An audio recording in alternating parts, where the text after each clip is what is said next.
اولا اعلی ہمارا نبی، سب سے اولا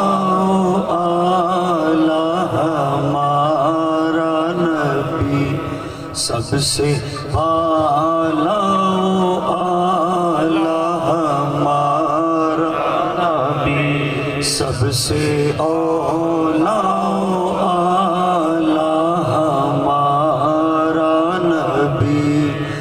کون دیتا ہے دینے کو منہ چاہیے، کون دیتا ہے دینے کو منہ چاہیے، دینے والا ہے سچا ہمارا نبی، دینے والا ہے سچا ہمارا نبی، سب سے اولا اعلی۔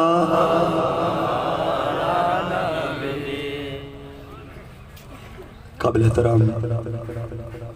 جملہ علماء کرام، نعت خوان حضرات، معززین محتشم، بزرگوں، نوجوانوں اور بچوں، السلام علیکم ورحمۃ اللہ وبرکاتہ۔ سب تو پہلے دعا اللہ رب العزت حاجی محمد عبدالوہاب مرحوم و مغفور درجات بلند فرمائے، خداوند کریم ان کی قبر کو منور فرمائے، اللہ رب العزت اس کو جنت الفردوس جنت النعیم اعلیٰ مقام عطا فرمائے۔ اللہ رب العزت نے قرآن مجید فرقان حمید اندر فرمایا کل نفس ذائقۃ الموت، ہر زیرو نے موت دا مزہ چکھنا ہے۔ توتی کو باخوبی مسلمان ہی بہتر جانتا ہے، کیونکہ جب زندگی ہے تو پھر موت برحق ہے، اور لا ریب قرآن مجید فرقان حمید کا ہر ایک لفظ ایمان کا حصہ اور برحق کتاب ہے۔ حضرات محترم، اللہ رب العزت نے فرمایا کل نفس ذائقۃ الموت، ہر زیرو نے موت دا مزہ چکھنا ہے۔ اس موت دے مزے چ فرق کیا ہے؟ یعنی موت دا مزہ یعنی رب ذوالجلال نے فرمایا تو اس دے وچ مزہ کیا ہے، یعنی کیا فرق ہے، کیا ڈیفرنس ہے کہ ایک انسان جرا پوری زندگی غافل ہو کے اور اللہ تعالیٰ کو ناراض کر کے زندگی گزارے، اور ایک شخص پوری زندگی رب ذوالجلال کو راضی کر کے اور اپنے فرائض و واجبات ادا کر کے گزارے، اور انہاں دوہاں دی موتاں بھی ہکو جہیاں تھی ونجن، انہاں کو جنتی بھی ہکو جہی مل ونجے، تو فرق کیا رہے گا؟ بے شک اللہ تعالیٰ 70 ماؤں سے زیادہ محبت فرمانے والا ہے، اور وہ غفور الرحیم ہے، علی کل شیء قدیر ہے، قادر مطلق ہے، خالق کائنات ہے، وحدہ لا شریک ہے۔ لیکن اللہ تعالیٰ نبی کریم سرکار دو عالم نور مجسم صلی اللہ علیہ وآلہ وسلم نل امت نل بے انتہا محبت بھی فرمائندہ ہے۔ اللہ اس کا صفاتی نہ جو لفظ قہار ہے، نہ کیا ہے قہار ہے،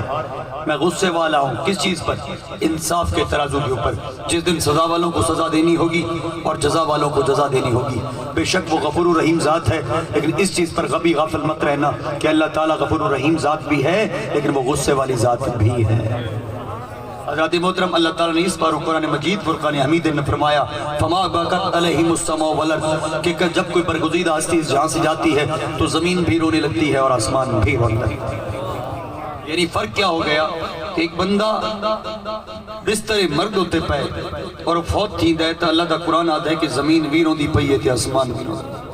اب زمین پر خلقت خدا تو ظاہری طور پر کسی اس زمین کو روتا نہیں دیکھ سکتی، نہ آسمان کو روتا دیکھ سکتی ہے، لیکن رب کا قرآن کہتا ہے کہ یہ میرا یار، میرا سنگی، میرا دوست، تیرا پریزگار سنگتی کی جہاں تو ویندے، رب آدھے میری زمین بھی روندی ہے اور آسمان بھی روندی ہے۔ تو پھر سوال ہوتا ہے زمین سے، رب ذوالجلال خود سوال کرتا ہے کہ زمین ہی جہاں دے اتے لکھاں کروڑا میرے لوگ ہی جہاں ایک وقت ہی آندے پہن فوت تھی دے پہن، تو اس شخصیت واسطے کیوں روندی؟ جر انسان واسطے وہ زمین روندی، تو اللہ دی بارگاہ دے اندر کو زمین عرض کرندی ہے کہ مالک بے شک ایک وقت بھی تیرے لکھاں کروڑا لوگ اس جہاں تو ویدے پہلے کہ جرا اے تیرا سنگی ہے، تیرا یار ہے، تیرا دوست ہے، جس جگہ تے بہ کے نماز پڑھتا ہے تیرے رحمت دا نزول تھا۔ جس جگہ دے بہ کے وضو کریندا ہے، جس جگہ دے بہ کے نوافل ادا کریندا ہے، حتیٰ کہ یا اللہ جس جگہ دے اتے قدم رکھدا ہے ہر قدم دے بدلے تیری رحمتاں دا نزول ہوندا ہے، بے شک اے میرے اتے ودا رہندا ہے تے میں خوش تھیندی ہاں۔ ہن تے میرے کول آسی میں ایکو ایویں چمساں جویں ماں اپنے بچڑے کو چمڑی۔ نعرہ تکبیر، نعرہ رسالت، نعرہ خلافت، نعرہ حیدری، تاجدار ختم نبوت، تاجدار ختم نبوت۔ ماشاءاللہ۔ حضرت محترم پھر ڈیفرنس کیسے ہے؟ یہ کیسا ڈیفرنس ہے کہ ایک بندہ جہاں تو ویندہ پہ نبی کریم سرکار دو عالم نور مجسم صلی اللہ علیہ وآلہ وسلم نے بدون دی نشاندہی فرمائی کہ وہ شخص کی روح کیسے نکلتی ہے۔ حضور نبی کریم سرکار دو عالم نور مجسم صلی اللہ علیہ وآلہ وسلم نے فرمایا صحابی آدم کہ حضور نبی کریم سرکار دو عالم نور مجسم صلی اللہ علیہ وسلم دی ذات اقدس نالا سے حضور نبی کریم صلی اللہ علیہ وسلم نے ایک جنازہ پڑھایا، اور جنازہ پڑھاون تو بعد میرے کریم آقا صلی اللہ علیہ وآلہ وسلم دی قبرستان دے اندر قبر دے نال موجود تھی، قبر دے نال بہ گئے۔ صحابہ دن حضور دے سامنے صحیح میں بیٹھے آسے جی میں سارے سیران دے پرندے بیٹھے ہوئے۔ اس کا مقصد یہ تھا کہ ادب پہلا کرینہ ہے عقیدت کے کرینہ میں۔ ادب سکھایا ہے تو صحابہ کرام نے ہمیں سکھایا کہ محمد عربی کا ادب کرنا کیسے ہے۔ ادن حضور دے سامنے بیٹھے آسے سہد آواز کو نہیں، سیر میں نہیں ہلتا کہ کوئی انتے دیکھے بیٹھے کوئی انتے دیکھے بیٹھے، بلکہ حضور کس طرف دیکھ رہے ہیں۔ ادب پہلا کرینہ ہے، ہمارے سر بھی نہیں ہلتے تھے، سانس کی آواز بھی نہیں۔ حضور دے سامنے گو بیٹھے آسے حضور نبی کریم سرکار دو عالم نور مجسم صلی اللہ علیہ وآلہ وسلم آپ دی ذات اقدس آپ دے حق دی چھڑی ہے، سرکار نے زمین دے اتے ماری اور فرمایا اللہ سے قبر کے عذاب سے پناہ مانگو۔ دوبارہ حضور نے فرمایا اللہ سے قبر کے عذاب سے پناہ مانگو، پھر حضور نے فرمایا اللہ سے قبر کے عذاب سے پناہ مانگو، پھر ترے دفعہ حضور نے فرمایا۔ صحابہ کرام رضی اللہ تعالیٰ عنہ فرمائے نہ صحیح دفعہ پریشان تھا، نالی میرے کریم آقا نے مسکرا کے فرمایا، آپ نے فرمایا میں تمہیں مومن کی موت کا احوال سنا دوں؟ عرض کہتا یا رسول اللہ سناؤ۔ سرکار نے فرمایا جب کوئی نیک انسان برگزیدہ انسان بستر مرگ پر ہوتا ہے، یعنی بوقت موت بوقت نزاع اس کی روح پرواز کرنے والی ہوتی ہے، تو وہ دیکھتا ہے کہ اسرائیل علیہ السلام اس کی طرف آ رہے ہیں اور ان کے ساتھ ایک بہت بڑی نوری فرشتوں کی جماعت ہے۔ حضور نے فرمایا او رید ہے یہ کوئی نہیں دیکھ سکتا جنہ وقت تیرا بستر تے ہوندہ ہے فرشتہ کو رید ہے، اور اسرائیل علیہ السلام کوئی رید ہے، اور اسرائیل علیہ السلام ان نیک بندے وہ جو فما بکت رحم السماء والارض کی زمین بھی روتی ہے آسمان بھی روتا ہے، اس کا مقام یہ ہے کہ رب ذوالجلال کی قسم حضور فرمائندن کہ اسرائیل علیہ السلام انہیں سر کو لاگے کھڑے تھے، اور سر کو لاگے کھڑے تھے کہ کیا لفظ آدم یہ دیکھو پاک روح کا مقام کتنا ہے، نیک انسان کا مقام کتنا ہے جس نے فَاسْكُرُونِي أَذْكُرُكُمْ وَاشْكُرُوا لِي وَلَا تَكْفُرُونَ پر عمل کیا ہے۔ یہ لفظ آدم اسرائیل علیہ السلام کہ اے پاک روح چل اس مقام پر جس مقام کا تو نے اپنے رب سے وعدہ کیا۔ کتنے خوبصورت الفاظ ہیں، سوچ کرو ایک انسان کا موت کا وقت ہو جب اسرائیل علیہ السلام اس سے یہ لفظ کہیں تبھی اسے محساس ہو جائے گا کہ رب ذوالجلال راضی ہو چکا ہے۔ اے پاک روح چل اس مقام پر جس مقام کا تو نے اپنے رب سے وعدہ کیا ہے، اور میرے کریم آقا نے فرمایا ہے کہ جھٹکے دے اندر روح کٹ گیا۔ مومن کو موت کی تکلیف نہیں ہوتی، ایک جھٹکے ساتھ میرے کریم آقا نے فرمایا روح اس طرح سے نکال جاتی ہے جیسے آٹے میں سے بال کو نکال لیا جائے، یعنی بال اپنا نشان تک باقی نہیں چھوڑتا، ایک جھٹکے کے اندر اسرائیل علیہ السلام دی روح اپنے ہاتھ گر گئی۔ اور تھوڑی لازے بعد میرے کریم آقا نے فرمایا وہ جنہی فرشتہ دی جماعت آئی ہے دراصل اس نیک بندے دے استقبال واسطے رب ذوالجلال نے بھیجی ہے۔ بات حضور نے فرمایا نوری فرشتہ دی جماعت دے اندر ان روح کو کھڑا کرتا ہے۔ او جماعت آسمان گنوے دی پہلے آسمان پہلا حجاب یا پہلا پردہ جسے کہا جاتا ہے، 7 پردے ہیں 7 حجاب یعنی 7 آسمان۔ پہلے آسمان دے جس ٹائم فرشتے وہ گن کے ویندن سرکار نے فرمائے او فرشتے جرے انہیں استقبال واسطے آئے ہیں اور رک ویندن اگلے آسمان اللہ استقبال واسطے کھڑے ہوئے،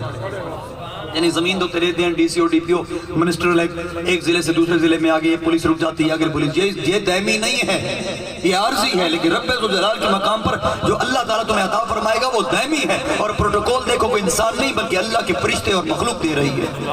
نوری مخلوق استقبال کر رہی ہے۔ سوچ کرو دوجا آسمان سرکار نے فرمایا میں 3 آسمان، ہر آسمان دے فرشتے اپنی ڈیوٹی دے مامور ہیں، اون دے استقبال کر کے اگلے آسمان دے رک ویندن، بس اگلے آسمان والے اون دا استقبال اون روح دا استقبال کرے دا۔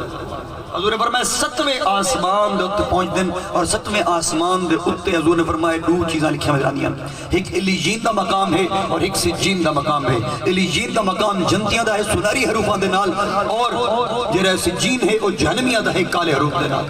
جتنی پروٹوکول کے ساتھ نیک انسان کو لے جایا گیا ہے، آئمہ محدثین فرماتے ہیں اسی طرح جی میں اوکو جتنی پروٹوکول لیتی بھی نہیں پئی ہے، میں گناہگار بدکار سیاہکار انسان کو زمین کو گن کے آسمان تک جتیاں مار کے گنے میں۔ اس لیے یاد رکھو کہ اگر اللہ کو راضی کرنا ہے تو پھر نماز پڑھو، روزہ رکھو، زکوٰۃ دو، حج کرو، پیسے استطاعت ہو، جہاد بالنفس کرو۔ اگر تمہارے پاس جہاد بالسیف نہیں ہے، اس وقت تمہارے پر جہاد بالنفس فرض ہے کہ تمہارے سامنے شراب خوری ہو، تمہارے سامنے زنا خوری ہو، تم اسے روکنے والے ہو، اور یاد رکھنا اور تم اس سے دور رہنے والے ہو۔ تم طاقت رکھتے ہو، جوش رکھتے ہو، پیسہ رکھتے ہو، اس کے باوجود تم رب ذوالجلال کے خوف سے اور اس کی رضا کے لیے تم گناہوں سے دور رہتے ہو۔ اس سے بڑا آج کے دور میں ولی کوئی حضرت محترم یاد رکھے کہ اساں جہان تو ٹر وجنا ہے، ہر کہیں جہان تو ٹر وجنا ہے، اور کوئی نہیں جانتا کہ کوئی بوڑھا ہو کے فوت ہوگا یا جوان، لیکن ہر زیرو نے موت کا مزہ چکھنا ہے۔ اللہ تعالیٰ دا محبوب انسان بہت بڑا مقام رکھتا ہے۔ اللہ تعالیٰ خانہ کعبہ کو لی بہتر کو سمجھیں ہے، جرا اندہ یار ہوندہ ہے، اندہ سنگی ہوندہ ہے۔ اللہ تعالیٰ فرشتیں کو یاد رکھو کہ انسان اچھا بن جائے، اگر انسان اچھا بن جائے تو فرشتوں سے افضل ہے، اگر انسان عقل رکھتا ہے، اگر وہ پاگل اور جانور بن جائے تو وہ جانور سے بدتر ہے۔ اللہ دے ہاں سزا میزان جو رہے سزا و جزا دا ہے، اور کوئی کہے کہ ہر چیز غفور و رحیمی لگی ویسے تو یاد رکھنا یہ انسان کی غفلت ہے، اور میرے محمد عربی نے فرمایا ہے کہ جس کی قبر اچھی ہے اس کا حشر اچھا ہے، جس کی قبر اچھی ہے اس کا حشر اچھا ہے، اور جس کی قبر بری ہے اس کا حشر مشکل ہے۔ اس واسطے پہلی پوائنٹ کیڑا ہے قبر۔ نعرہ تکبیر، نعرہ رسالت، نعرہ خلافت، نعرہ حیدری۔ تمام احباب تھوڑا تھوڑا کا قریب تھی دیا تو درود پاک پڑھ دیو، اخلاق پورا کر دے سو ہمارے مہمانوں کو تکلیف پہنچتی پئی ہے۔ محبت ہے نا، درود پاک پڑھ دیو، قریب تھی ہو۔ نعرہ تکبیر،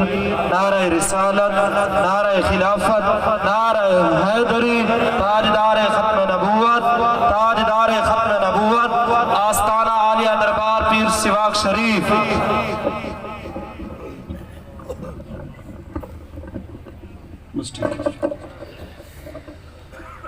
جیندی قبر سونی اندہ حشر سونا، اور جیندی قبر اوکھی اندہ حشر ہوگا۔ اب پہلی منزل کون سی ہے؟ قبر کی ہے۔ اب قبر کے اندر جانا ہے تو عقیدہ درست کر لو، کیونکہ عقیدہ درست ہوگا تو پھر قبر ٹھیک ہے۔ اگر عقیدہ درست نہیں، کیونکہ یاد رکھے جری کلمے دی بنیاد یعنی لا الہ الا اللہ محمد رسول اللہ پڑھتے ہو، یہ پڑھنے کے بعد کوئی غیر مسلم ہو تو وہ مسلمان ہو جاتا ہے، یعنی لا الہ الا اللہ محمد رسول اللہ، اس نے ایمان لے آیا اللہ اور اس کے رسول کی ذات پر تو اسے ایمان حاصل ہو جاتا ہے۔ پہلی بات سمجھنے کی ہے کہ اگر کلمہ گو ہوندہ ہے تو کلمہ گو دے سینے دے اندر ایک نور کتا ویدر آندہ ہے جرہ ایمان دے شکاری چھوڑا ہے۔ غیر مسلم دے جسم دے وچ صرف روح ہوندی ہے، اور مسلمان دے جسم دے اندر روح دے نال اندے سینے دے وچ ایک نور بھی ہوندہ ہے جے کو ایمان دا نور آتا ہے جو اس کی موت کے ساتھ نکلتا ہے۔ اب خود سوچ کرو وہ جو نور ایمان کا حاصل ہوا ہے، دو بنیادی چیزیں ہیں اسلام کے اندر، ایک پہلا عقیدہ ہے، دوسرا اعمال ہے۔ اور جرا وہ نور ایمان نال حاصل تھی یعنی لا الہ الا اللہ محمد رسول اللہ پڑھا کسی غیر مسلم نے اور وہ مسلمان ہو گیا، اب اس کے سینے کے اندر نور کو کھڑا کر دیا گیا۔ اب دو بنیادی چیزیں عقیدہ اور اعمال ہیں۔ اب وہ نور جو ہے ایمان کی شکل میں وہ کس جگہ پر کھڑا ہوتا ہے؟ وہ کبھی اعمال کے اوپر کھڑا نہیں ہوتا، وہ عقیدے کے اوپر کھڑا ہوتا ہے، وہ ایمان۔ اب ایمان عقیدے پر کھڑا ہے، اعمال پر نہیں ہے۔ اگر عقیدہ درست ہے تو پھر یاد رکھنا اعمال ٹوٹے پھوٹے بھی قبول ہو سکتے ہیں، لیکن اگر عقیدہ ہی درست نہیں ہے اور پوری زندگی بارگاہ خداوندی کے اندر سر بسجود رہ جاؤ تو ایک بھی سجدہ قبول نہیں ہوگا، کیونکہ اللہ رب العزت تم سے پہلے عقیدہ مانگتا ہے اپنا، اپنے حبیب کا، فرشتوں کا، ملائکہ کا، جنت کا، جہنم کا، ہر وہ چیز جو محمد عربی سے ریلیٹڈ ہے، حضور کی ذات ہو، حضور کی آل ہو، حضور کے اصحاب ہو، حضور کے تمام تر وہ ریلیشن جو محمد عربی سے تعلق رکھتے ہیں، ان تمام کا تعلق تمہارے عقیدے سے ہے۔ تاں سے یاد رکھے کہ اللہ تعالیٰ نے نبی کریم سرکار دو عالم نور مجسم صلی اللہ علیہ وآلہ وسلم، ان مہینہ گزرا ربیع الاول شریف دا، بے شک کئی جگہ رنگینیاں ہوئیں، روشنیاں ہوئیں، اور کئی ایسے علاقے تھے جہاں پر اندھیرا گھپ تھا، تو یاد رکھنا محمد عربی سرکار دو عالم نور مجسم صلی اللہ علیہ وآلہ وسلم کی محبت بھی ہر کسی کو نصیب اس طرح سے نہیں ہوتی کہ یاد رکھو حضور کی محبت کے لیے دل کا چراغ جلنا ضروری ہے، دل کی روشنی ضروری ہے۔ جس کے دل کا چراغ جلتا ہے اس کا باہر کا چراغ بھی جلتا ہے، اور جس کے دل کا چراغ بجھ جاتا ہے وہ باہر کی روشنی بھی بند کر دیتا ہے، کیونکہ یہ حضور کی جو ذات ہے وہ ایسا نور ہے کہ شاعر کہتا ہے کہ ہے نظر نظر میں وہ جلوہ گر، اور نور آنکھ کا نور ہے، جو تیری نظر میں نہ آ سکا تو تیری نظر کا قصور ہے۔ حضور نبی کریم سرکار دو عالم نور مجسم صلی اللہ علیہ وآلہ وسلم آپ اس زمین کے اوپر اللہ کے بعد سب سے بڑی ہستی ہیں، اور اللہ رب العزت نے اپنی ایک صفت جو اللہ تعالیٰ ہم کہتے ہیں یا اللہ رحمت کر جا، اللہ سادے یا اللہ رحمت کر جا، تو قرآن دے وما ارسلناک الا رحمۃ للعالمین، یعنی ہم نے عالمین پوری عالمین کے لیے آپ کو رحمت بنا کر بھیجا ہے۔ یعنی کیا فرمایا کہ محبوب تو چاہے تو انگلی چکرے سے انگل چکرے سے تجھے دی شفا چکرے سے رب ذوالجلال دی بخشش فرما رہے۔ اس لیے حضور نبی کریم صلی اپنی زندگی کے اندر اگر تمہیں در خدا تک پہنچنا ہے، اپنی موت کو خوبصورت بنانا ہے، تو ہر صورت میں وَمَن يُطِعِ الرَّسُولَ فَقَدْ أَطَاعَ اللَّهَ، جس نے رسول کی اطاعت کی تاکہ اس نے اللہ کی اطاعت کی۔ ہر صورت میں تمہیں در مصطفیٰ پر جانا پڑے گا۔ کوئی بھی اس وقت تک خدا تک نہیں پہنچ سکتا جب تک وہ محمد عربی یعنی مخبر کو پہچان نہیں لیتا۔ مخبر انبیاء کرام علیہ السلام کی جماعتیں ہوتی ہیں، اور خبر قل هو اللہ احد ہے۔ اب اس کائنات میں ازل سے لے کر قیامت تک کوئی کائنات کا ذرہ، کوئی فرشتہ، کوئی نبی یہ دعویٰ نہیں کر سکتا کہ ہم نے خدا کو دیکھا ہے سوائے ایک شخصیت کے، نام محمد رسول اللہ صلی اللہ علیہ وسلم۔ انبیاء کرام علیہ السلام کی جماعتیں جڑیاں ہوں گی زمین دے ہوتے اللہ دے مخبر بڑھ کے آتا، اور مخبر اسے کہتے ہیں جو خبر دینے والا ہو۔ پہلے خبر پر یقین تب ہی آتا ہے جب مخبر پر یقین آئے گا۔ اب خدا کو تو کسی نے نہیں دیکھا، اب بتانے والا ہے، جب تم اس پر یقین کرو گے تو پھر خبر پر یقین ہوگا۔ اور خبر کیا ہے؟ قل هو اللہ احد، اللہ وحدہ لا شریک ہے۔ اب خدا کو تو کسی نے نہیں دیکھا، لیکن یاد رکھو اس کائنات نے خدا کو تو نہیں دیکھا، لیکن خدا کی قسم ان پہاڑوں نے، ان دھرتی نے، ان زمینوں نے، اس کائنات نے، اس ذرے ذرے نے نور مصطفیٰ کو دیکھا ہے، حضور کی ذات کو دیکھا۔ اور امام بخاری سے فرمایا، بخاری کے اندر ہے کہ سوال تم سے ایک ہونے والا ہے۔ ایک جگہ پر سوال ہوتا ہے کہ سوال 3 ہیں، دوسری جگہ سوال ہوتا ہے سوال 4 ہیں، اور 4 جگہ پر ہوتا ہے سوال 1 ہے۔ اب سوال 1 جو ہے وہ 1 کیا ہے؟ آج لے پناہ ان کی، آج مدد مانگ ان سے، کل وہ نہ مانیں گے جب روز محشر تو مانو۔ یعنی قبر کی تیاری کرنی ہے تو والضحیٰ واللیل کے چہرے کو پہچانو، ان سے عشق اور محبت اور مودت یعنی تڑپ پیدا کرو۔ تمہارے ایک سانس سے درود نکلے محمد عربی کے لیے، اور ایک سانس سے سلام نکلے۔ حضرت نظام الدین اولیاء کو پوچھا، حضور اسد اور مرید ہیں، رب دا قرب چاہنے ہیں، کوئی وظیفہ دسا ہوا جو اللہ دا قرب حاصل تھی بن گیا۔ آپ نے فرمایا کائنات کا افضل ترین ذکر لا الہ الا اللہ ہے، اللہ کے سوا کوئی معبود نہیں۔ لیکن آپ نے فرمایا اگر تم چاہتے ہو کہ جلد سے جلد تمہیں قرب الہی حاصل ہو جائے تو پھر کثرت کے ساتھ محمد عربی کی ذات پر درود و سلام پڑھا۔ حضرات محترم نبی کریم سرکار دو عالم نور مجسم صلی اللہ علیہ وآلہ وسلم، امام بخاری سے فرمائیں کہ ایک کو سوال دیجیے، اگر ایک سوال ہو جاتا ہے من ربو کا، تمہارا رب کون ہے، اور تم ثواب دیتے ہو کہ میرا رب وحدہ لا شریک، خدا ایک ہے وحدہ لا شریک، تم نے رب کو پہچان لیا۔ جب قبر کے اندر رب کو پہچان لیا اس کے بعد دین کے پوچھنے کی ضرورت ہے؟ اس کے بعد محمد عربی کے پوچھنے کی ضرورت ہے؟ کیونکہ جب اللہ کو کوئی پہچان لیتا ہے وحدہ لا شریک کو، اس کے بعد اس کو دین کے پوچھنے کی ضرورت نہیں ہے، اس کے بعد اس کو حضور کی پوچھنے کی ضرورت نہیں ہے، کیونکہ اس نے وحدہ لا شریک کو پہچان لیا تو سمجھو ہر چیز کو پہچان لیا۔ اس واسطے امام بخاری فرمائیں سوال اون دی تیاری کرے جرا 4 دفعہ ہے، تو 4 دفعہ کہا گیا ہے کہ سوال 1 ہے، اور وہ کیا ہے؟ حضور نبی کریم سرکار دو عالم نور مجسم صلی اللہ علیہ وآلہ وسلم کی ذات اقدس کو تشریف لائیں گے، اور جب وہ تشریف لائیں گے تو سوال ایک ہی ہوگا، سوال ہوگا، پوچھا جائے گا کہ یہ ہستی کون ہے؟ اگر تم نے اپنی زندگی کے اندر اس نعمت عظمیٰ کو پہچانا، اس احسان عظیم کو پہچانا، کیونکہ احسان کا لفظ رب ذوالجلال قرآن میں خود فرماتا ہے لَقَدْ مَنَّ اللَّهُ عَلَى الْمُؤْمِنِينَ إِذْ بَعَثَ فِيهِمْ رَسُولًا، کہ بے شک مسلمانوں پر بہت بڑا احسان کیا، بلکہ احسان نے کیا، احسان عظیم کیا کہ تمہیں نعمت عظمیٰ دی، صرف نعمت بھی نہیں بلکہ نعمت عظمیٰ دی۔ حضرات محترم اگر یہ زمین دے اتے حضور نبی کریم سرکار دو عالم نور مجسم صلی اللہ علیہ وآلہ وسلم دی ذات اقدس کو اسا سنجان گئے تا اے ممکن نہیں کہ قبری جرا زندگی پوری زندگی حضور دی ذات تر درود و سلام پڑھ در آبے اور قبری بھول ونجے نہیں ہو سکتا جرا قبری حضور کو سنجان گئے سی اے ہو نہیں سکتا کہ روز محشر میرے محبوب کبریہ دی شفاعت نہ فرما حضرت محترم میرے کریم آقا سرکار دو عالم نور مجسم صلی اللہ علیہ وآلہ وسلم تو اتنے حریص ہیں تمہارے بھلائی کے حضرت محترم دیکھو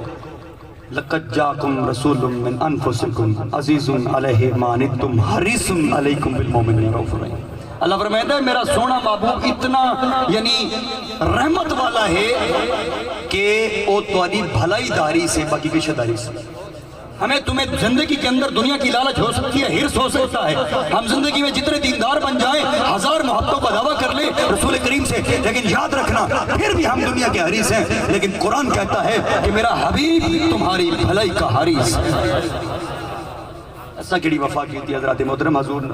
لبیک یا رسول اللہ کا نعرہ تو لگاتے ہیں کبھی لبیک یا رسول اللہ کے نعرے پر عمل کیا ہے لبیک یا رسول اللہ کا مقصد کیا ہوتا ہے سمجھو لبیک یا رسول اللہ کا مقصد ہے لبیک یا رسول اللہ آپ کی شریعت کو لبیک یا رسول اللہ آپ کی سنت کو لبیک یا رسول اللہ آپ کی سیرت کو لبیک یا رسول اللہ آپ کے اسوہ حسنہ کو انہا چرہاں چیزیں جو حق نسو جرہ لبیک دا نعرہ مرین دے حق تے عمل کریں دے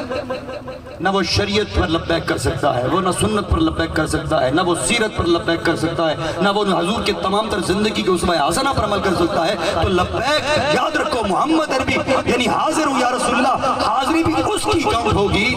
جو شریعت محمدی کی پاسداری کرے گا جو سیرت مصطفیٰ کی پاسداری کرے گا جو سنت مصطفیٰ کی پاسداری کرے گا جو اسوہ حسنہ کی پاسداری کرے گا کیونکہ ہمارا یقین ہے کہ اللہ اور اس کا رسول دلوں کے بھید خوب جانتے ہیں حضرت محترم نبی کریم سرکار دو عالم نور مجسم صلی اللہ علیہ وسلم اللہ دا احسان سر اور یاد رکھنا وَإِذَا خَذَ اللَّهُ مِيثَاقَ النَّبِيِّينَ لَمَا آتَيْتُكُم مِّن كِتَابٍ وَحِکْمَةٍ اس دے وچ سیرت وچ ونجو نا تے ان دے وچ اس ٹائم اللہ تعالیٰ نے اپنی وحدانیت اقرار کروایا الستو بربکم اللہ قرآن پاک خود فرمائے دے میں دو جلسے منعقد کیتا ہے پہلا توحید دا یا اپنی وحدانیت اقرار دا جس میں اپنی وحدانیت اقرار دا میں جلسہ کیتا ان دے وچ میں آکھا الستو بربکم سوالی انداز سے کیا میں تمہارا رب نہیں حضور نبی کریم سرکار دو عالم نور مجسم صلی اللہ علیہ وسلم ذات اقدس ان کے قیامت تک ہر وہ شخصیت جس نے زمین تے پیدا ہونے تمام روحیں وہاں پر موجود تھی عالم ارواح کے اندر یعنی پہلے روحوں کو پیدا کیا گیا بعد میں جسم اور تمام چیزیں انہاں روحوں کو رب ذوالجلال نے اپنی وحدانیت جرے اقرار کیتا کروایا تو اللہ تعالیٰ نے کیا فرمایا الستو بربکم کیا میں تمہارا رب نہیں تو کو پتہ ہے صرف اس زمین پر میرے محبوب کا ہم پر احسان نہیں ہے بلکہ عالم ارواح کے اندر بھی سب سے پہلے رب ذوالجلال کی بارگاہ میں جو نور پاک بولا تھا جو روح مصطفیٰ بولی تھی وہ صرف ایک تھی حضور نے فرمایا قالوا بلا شہدنا ہم گواہی دیتے ہیں تم ہمارے خدا ہو پھر میرے رب نے فرمایا الستو بربکم دوسری مرتبہ بھی میرے محبوب کبریہ نے صرف ایک شخصیت نے ایک نبی ایک نور نے کہا قالوا بلا شہیدنا ہم گواہی دیتے ہیں تم ہمارے خدا ہو اس کے بعد جب تیسری مرتبہ رب ذوالجلال نے فرمایا الستو بربکم حضرت محترم اس ٹائم محبوب کبریہ نے تمام انبیاء اور تمام روحوں کو سمجھایا اور فرمایا کہو قالوا بلا شہیدنا اور تمام تر روحوں نے رب ذوالجلال کی بارگاہ میں کہا قالوا بلا شہیدنا سسو احسان ہے کہ نہیں عالم ارواح میں بھی تمہیں خدا کی جو وضاحت دے رہا ہے وہ نور مصطفیٰ ہے تمام روحیں اللہ کی بارگاہ میں خاموش کھڑی ہیں لیکن تمہیں کون بلوا رہا ہے نور مصطفیٰ اس نے تمہیں بتایا ہے خدا ایک ہے حضرت محترم اس کائنات کے اندر جو حسن و جمال رب ذوالجلال نے جو نور محمد عربی کو عطا فرمایا ہے وہ پوری کائنات کو ایسا عطا نہیں فرمایا جو آپ کے جسم اثر کو رب ذوالجلال نے اسٹرانگ اور پاور دی ہے پوری کائنات کی پاور اور اسٹرانگ ہونا الگ معاملہ ہے محمد عربی کی ذات کا اسٹرانگ اور پاور الگ معاملہ ہے حضور کے نور مصطفیٰ کو ہم نور خدا کیوں کہتے ہیں کیوں آتے ہیں کیونکہ اللہ تعالیٰ یہ بتاؤ یہ تمام تخلیقات جو ہیں یہ نور خدا سے نہیں یہ تمام تخلیقات نور خدا سے ہیں یہ زمین بھی اللہ فرماتا ہے میں نے نور سے پیدا کی ہے فرشتے بھی نور سے پیدا کیے ہیں تو وہ کون سا نور مصطفیٰ کو نور خدا حاصل ہے جو سب سے منفرد ہے اللہ تعالیٰ چاہتا یہی ہے کہ اب میں نے اپنے محبوب کو زمین پر معبوس کیا تو یہ بھی سب سے منفرد ہونا چاہیے. بے شک آپ بشر ہیں, اور کوئی کہے کہ محمد عربی کی ذات بشر نہیں ہے تو وہ مسلمان نہیں رہتا. حضور کی ذات بشر ہے لیکن نور البشر ہے, اول البشر ہیں, خیر البشر ہیں. آپ کی وجہ سے ربوبیت زہر ہوئی. اے محمد, اگر تجھے پیدا نہ کرنا ہوتا تو اپنی ربوبیت کو زہر نہ کرتا. حضور نبی کریم سرکار دو عالم نور مجسم, اگر آپ چاہتے قیامت تک آپ بیٹھے رہتے, قیامت تک آپ بیٹھے رہتے, آپ بیٹھ سکتے تھے, لیکن آپ کو معلوم ہے کہ میرے کریم آقا صلی اللہ علیہ وآلہ وسلم نے یہ موت کا مزہ کیوں چکھا؟ صرف امت محمدیہ کے لیے. عائشہ صدیقہ رضی اللہ تعالیٰ عنہ آپ فرمائیں کہ جس وقت حضور نبی کریم سرکار دو عالم نور مجسم صلی اللہ علیہ وسلم وصال ہے, آپ دی روح پرواز کرنے والی ہے, آپ دا سر مبارک میری جھولی چاہیے, آپ دے ہونٹ ہل دین. عائشہ فرمائیں کہ میں کن لاگ رٹھے میرے کریم آقا فرمائے پہن یا اللہ میری امت. حالانکہ آخری وقت تکلیف مرلہ ہوتا ہے, تکلیف پہ مرلہ ہوتا ہے.